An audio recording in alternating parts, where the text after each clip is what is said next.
Welcome to All Politics All Local Extra. This is basically half an hour interviews that we do every week with people who are interesting, who I think good conversations we could have with people we can learn from. Tonight, I am honored to have Zayid Muhammad with us, a legendary activist, been an activist for over 40 years, does a lot of very interesting things, is helping both in current protests, helping with the Police Civilian Review Board, as many other things as well. I'm always finding out interesting things about him. I didn't know he was a boxer. We're going to talk a little bit about that. I didn't know, people are like, where is he from, right? So we're gonna get into all that in this half an hour, and hopefully I get to know my friend a little better, Baba Zayid. So welcome to All Politics All Local Extra, and it's good. Extra. Right, it's good to, and I've always wanted back to in the guest seat. Like, because we talk a lot, right? We talk on the show, but I never really get to have the conversations sometimes that I want, right? Like, I'm always finding out new stuff. So I thought this would be a good venue to get to know you in a different way and share those lessons with everyone else. So I'm honored and humbled for the consideration, my brother. Oh, man, and thank you. So a lot of stuff is going on right now. We talking about protests all over the country. This is something that I have not seen in my lifetime. People say that it happened before. So, what's going on right now in terms of... Well, first, I'm glad you appreciate that for its magnitude, because it is of that magnitude. What's that uprising in Minneapolis, and it was a genuine, legitimate people's uprising, and thankfully one that produced no fatalities.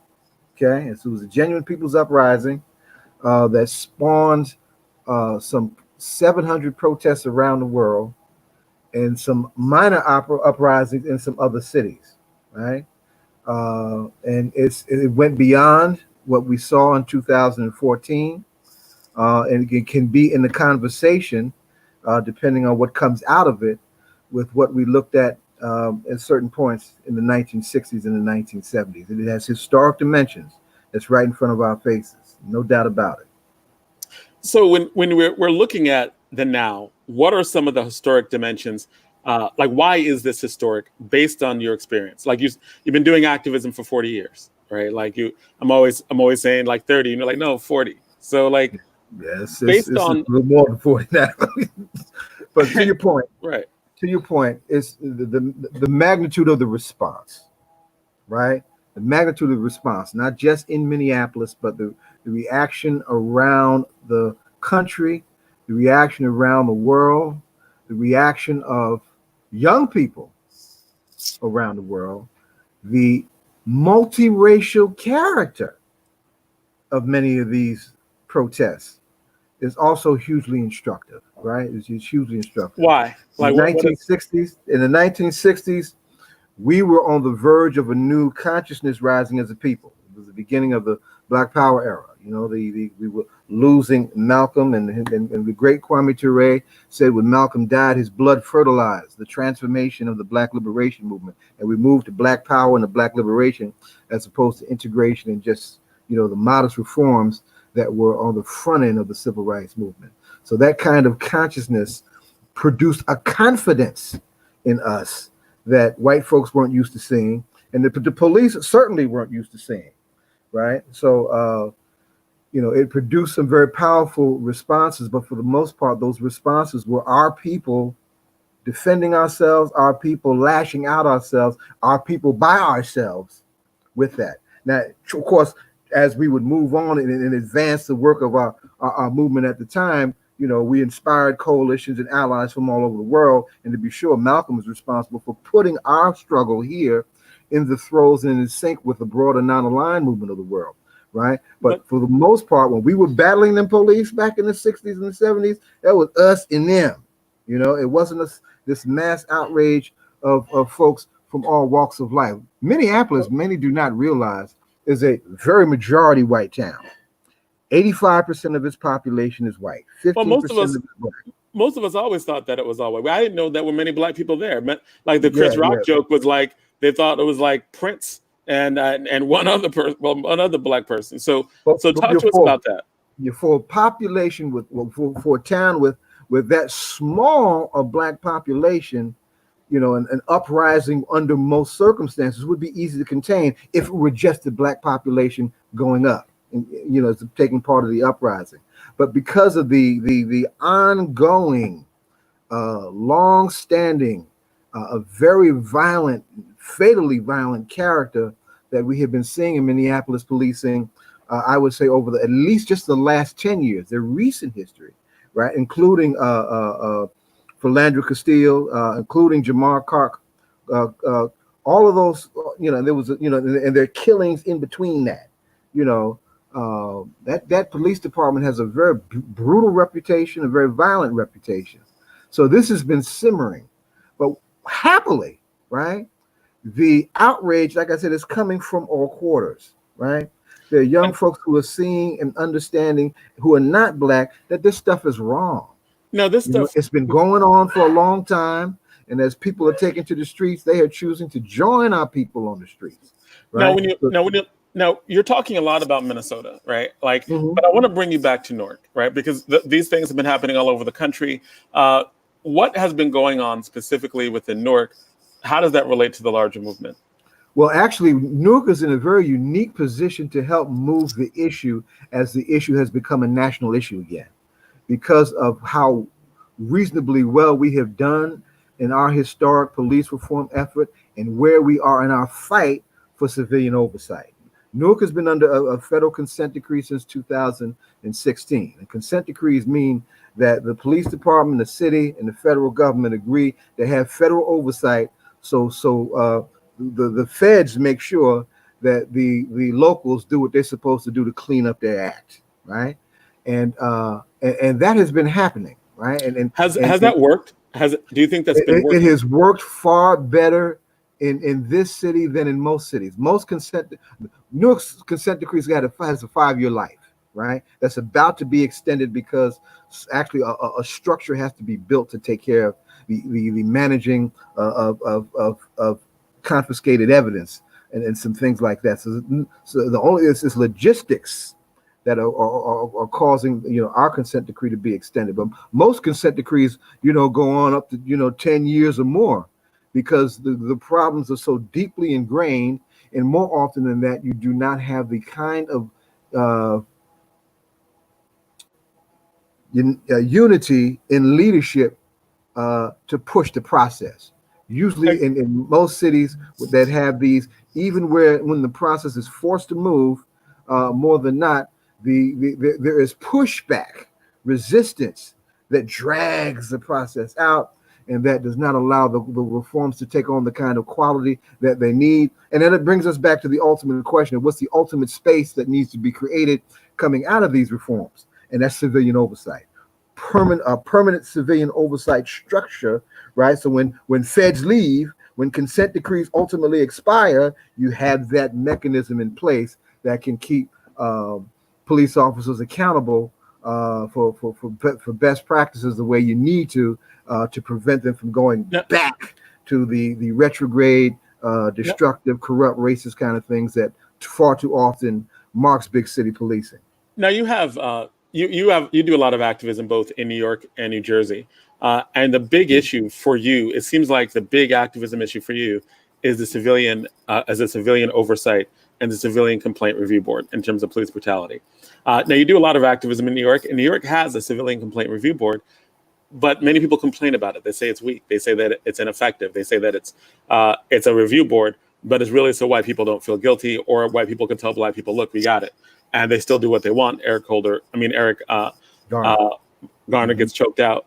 And so what is it that's different about? Let's unpack that historically, right? New York gave us the first civilian review board in the country, right? Civilian review boards was a concept that developed out of our struggle in the early to mid 60s. And the flashpoint was the Harlem uprising of 1964. That the police tried to blame on Malcolm X while Malcolm was in Africa. It was ridiculous, never addressing their own conditions.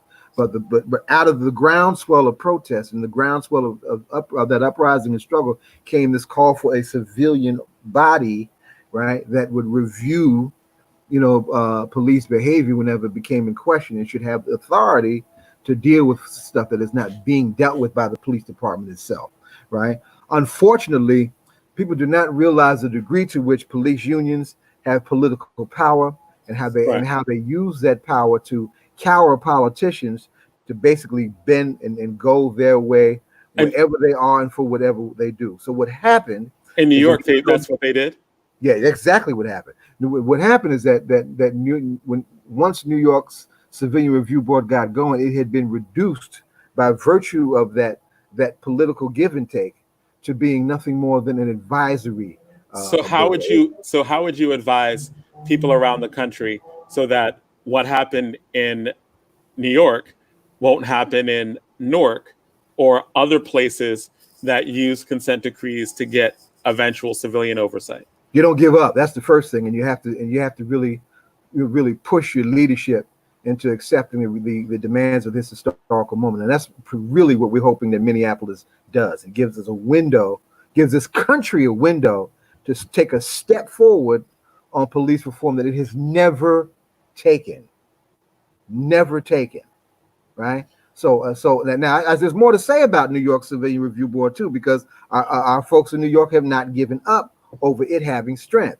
Because when you're talking about not giving up, you're talking about a certain type of activism. What is there about the type of activism that you're talking about? Like you're like never give up. What does that mean? We only been here for 500 years and some change, right?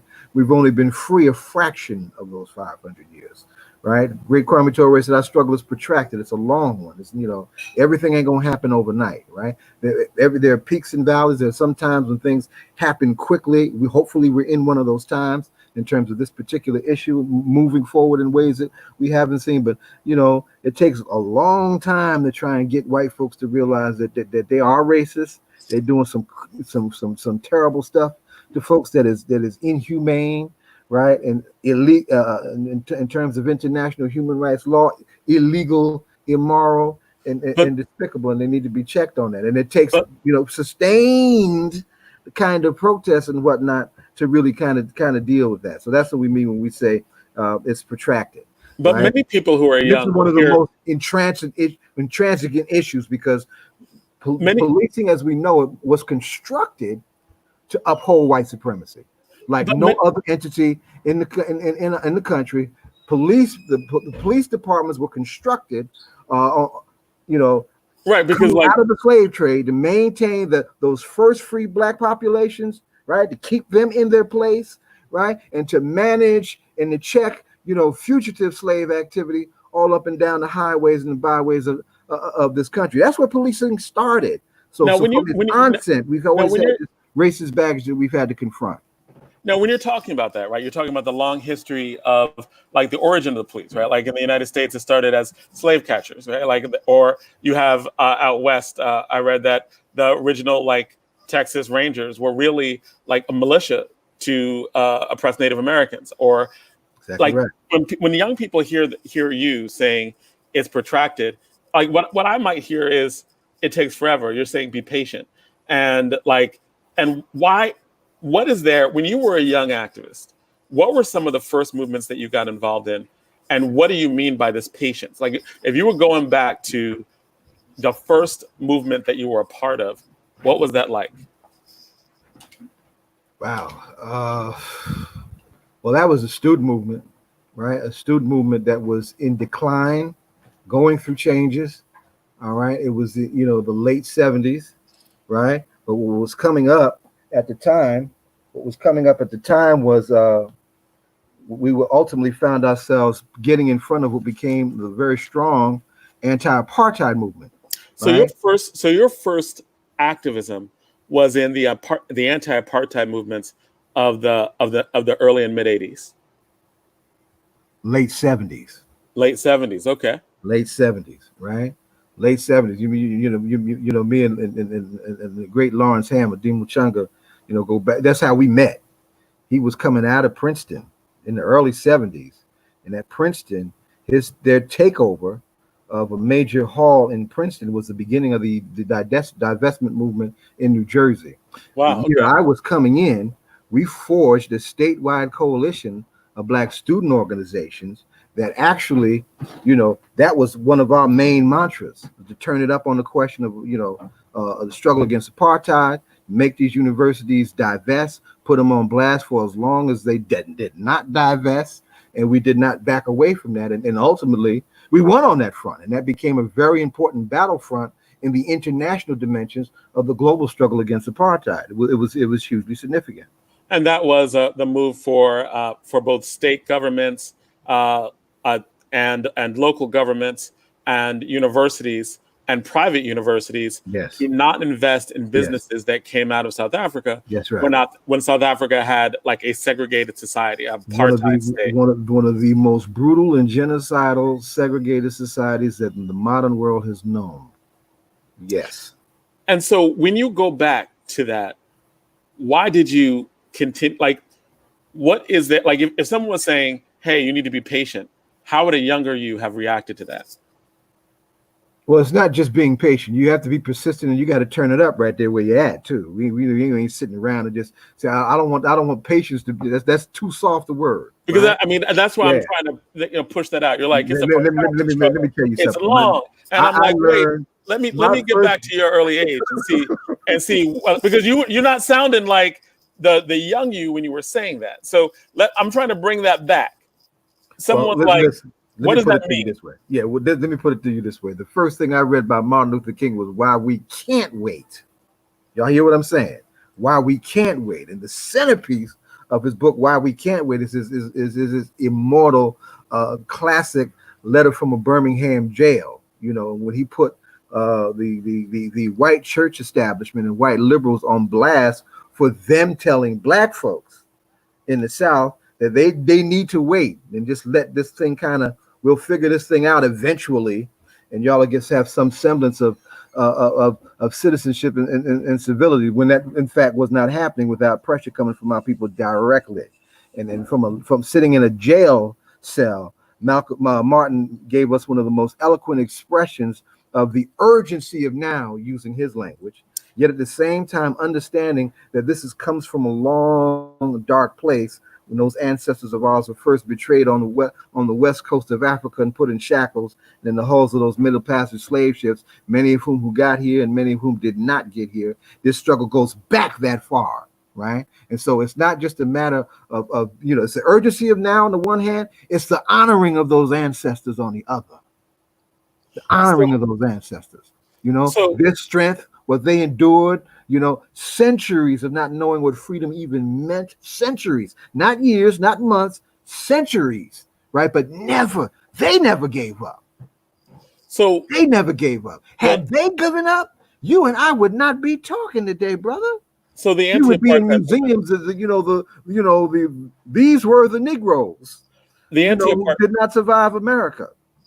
So the anti-apartheid movement, like with that first protest, that first movement that you were a part of, how did that turn out? We won. Explain. We won. Rutgers. I was at Rutgers, Newark. I came in 79.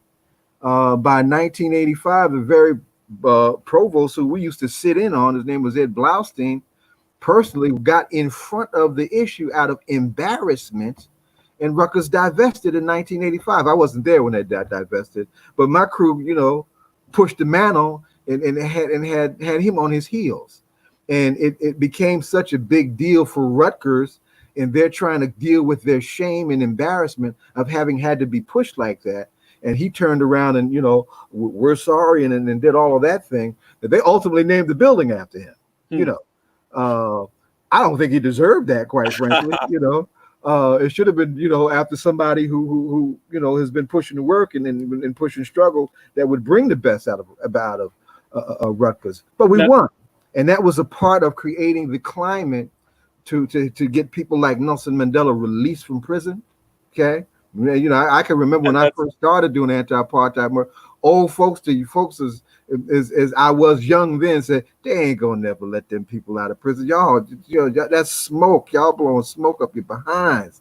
Forget it. No, we won. Nelson Mandela.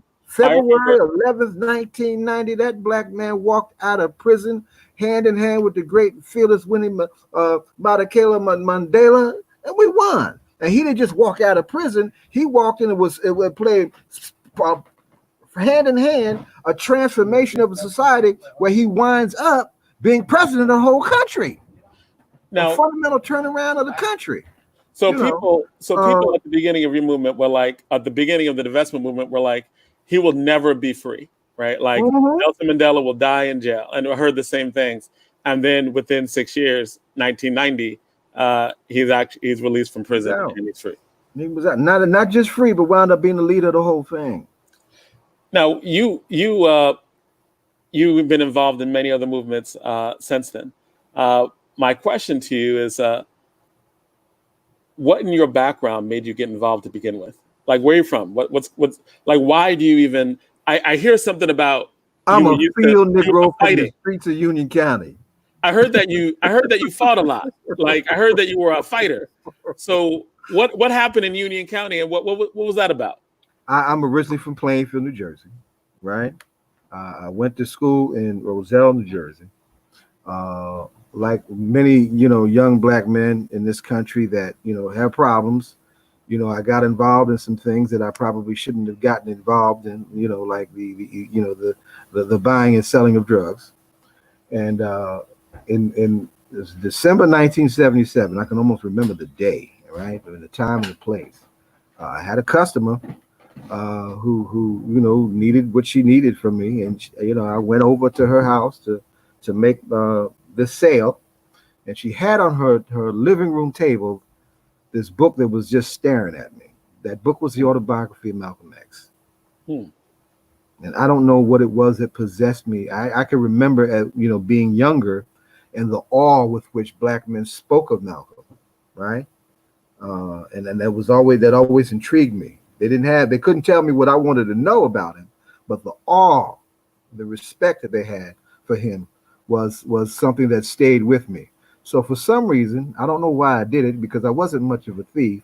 I stole that book. Wow, you stole Malcolm. You stole the autobiography of Malcolm X. I tell the story all the time. It's a Okay. common story. I stole the book and read it, and within a few weeks, I did a whole 180 with my life, because it blew my mind. The man blew me away. And, it put me on a walk that not only saved my life then, because of the way things were in terms of, the energy coming toward me on the street for what I was involved in. Had I stayed on the street, I probably would have wound up doing some serious prison time or worse, right? Because that's just how that goes. The old heads that I grew up under said, after a while, it's a dead end street because everybody takes a fall, and I was clearly in a space and time where I was on the verge of taking a fall. So I tell folks that just with that book alone, Malcolm has been saving lives since it went to print in late 1965. Right, that book alone has been saving lives and turning men and women around like no other piece of literature ever written by our people. Right, and when you plug into the totality of what it means to be a Malcolm X, right, you plug into the totality of what it means to be a part of our struggle. So it was clearly, it's always been. He's still my anchor. My New York responsibility. I'm running the Malcolm X Commemoration Committee. It's an organization that was started with me and some of Malcolm's comrades who were with him in Muslim Mosque Incorporated, the Nation of Islam, and the Organization of Afro-American Unity. Right. All of that is. I want to bring you back a little bit. You said that you stole the book, you changed your life. What'd you do? Well, I stopped. I got off the streets with that illicit behavior in black market that I was involved in. That was the first thing, and then I just fundamentally changed my whole lifestyle. Stop getting high. Stop, all of the things that you associate with criminal behavior, with lumpen behavior. Is that when you started boxing? No, actually, boxing is a side story, right? And I'll come back to that. But the thing that I did, like what happens with most brothers, we either get Malcolm in the jail cell or right before a jail cell, and we move to Islam. We wind up becoming Muslim, and we go through the spiritual transformation looking at his example of daring to go through a spiritual transformation. So it was my accepting of Islam, my stop being, and I had a child from my old community who asked me about my old alias. I said, no, baby, if you want to find me in the world, that changed my name legally a long time ago. I stopped being William Squirrel Johnson, which is who I was in the streets, and I became Zayid and Gaza Muhammad, back as a matter of law in January 1981. And that was from the reading of the autobiography of Malcolm X. It all started with the reading of the autobiography of Malcolm X. Absolutely. Tell me about this boxing. Tell me about this Golden Gloves. Because my boxing career wasn't stellar at all, but the training was important in terms of the shaping of my manhood, and it really was a family affair. My late uncle John Davenport, my father's baby brother, was a world-class trainer. He had a gym of killers. And I was, like the second line of those killers, quite frankly, not even the first line, because they were that good. And, but it was a part what for us, it was not just a gym that made great fighters out of some of us, but it was a gym that also made us men. This is a black man who was a drill sergeant in the Marines. Okay.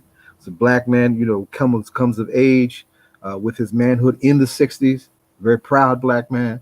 Very disciplined black man, and he used boxing. He would take anybody who walked in the gym, who wanted to train, even if he knew they wouldn't last but 2 minutes, just to get them off the street. And if by some fate they fell in love with it and gave themselves a chance to stay, they might stay off the street. They might develop the discipline and the judgment to want to do something and be something other than the dangers of what lurks and is always whispering in our ears in the street. And it's for some of us, that he was successful in saving some of us from the street. I've also lost some very great teammates who were great fighters to the streets who couldn't quite stay away from it, because that's how the streets can be. The streets can be very seductive, and it calls us into the trouble that we get into. So boxing, I would dare say, was a rites of passage, an unofficial rites of passage for heads like me. Right. So you were a fighter. You were nurtured in a fighting community. You were also nurtured in Islam. You also found that way through the autobiography of Malcolm X. So, those are powerful things to base 40 years of activism on. In wrapping this up and looking at what people and how we're dealing with politics in the future, based on your experience, based on your activism, based on the movements that you've been, what advice do you give to people, especially when we're coming up with an election and voting? And there are a lot of people who are like, hey, we don't vote, or we're not going to vote at all. We're going to do there's no difference between Biden and Trump. What does your lens tell you? Let me Malcolm size it. And we're wrapping this up. And they have a half hour very quickly. Sure did. Right. Let me Malcolm size it. I call it the doctrine of the ballot of the bullet, and you can look at the Newark's history in making and applying that to make that happen. Right.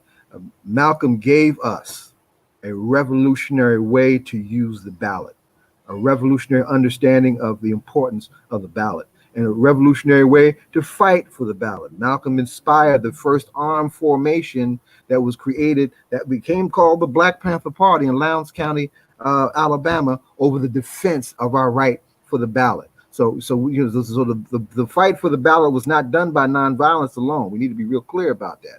There was some military work that was done to protect our people on that too. And the ballot is one gateway to power, one gateway to controlling the resources over our community, right? It's not the only one, but it's an important one, and it's one they have been violently keeping from us for years, and they're still trying to keep it from us for years.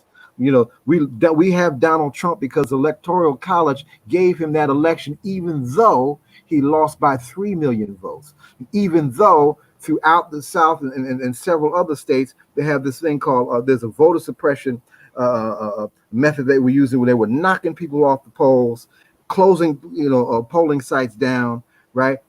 Purging people, and he still lost by 3 million, but wound up winning in office. So what should we need to know right now? We need to be organized over it. We should be fighting for stronger voting rights again. The Voting Rights Act was neutered in 2000 2012 with a case called Shelby versus Alabama. You know, we should be making voting rights a constitutional amendment, right? So it can't be messed with. That's what should be. That's what should be happening. We should be talking about direct elections in a country like the United States, right? And we certainly cannot sit this one out because we see how dangerous, how decadent, and how divisive this man is who is in the White House now, who was stacking the court system with backwards racist judges who were just like him, right? Sexist judges who were just like him. It's going to be a hard time for black, brown, white folks, women, you know, for a long time if we let them have their way. This is no time to sit this out. This country's at the crossroads on so many fronts because of who they are and where they are.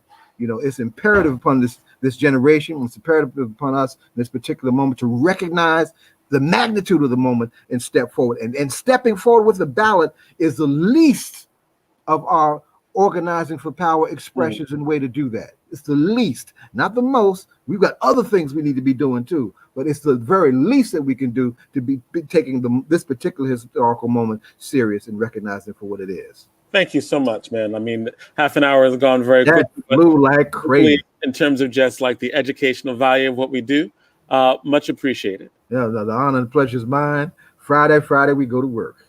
All right, take care. All right.